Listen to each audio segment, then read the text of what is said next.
धनी धनी पपरौरी गलिया धनी रौरी आंगन है।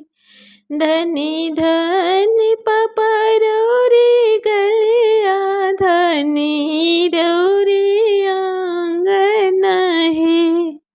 तही अंगना मड़वा छवाई है सजना लोग उतरेला है।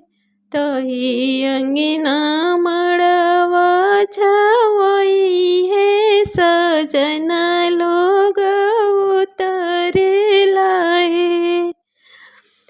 सजना लोग उतरेला है। एक बोरिया बैठले सजना लोग दूसरे नैहर के लोग है। मड़वा में बैठली सुंदर बेटी पापा जी के जंगियान है।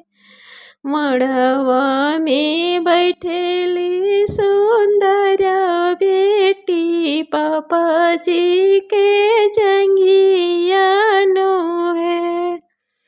छिपा दान कनी पापा गया दान कनी बेटी के कैसे सौंपी ले है।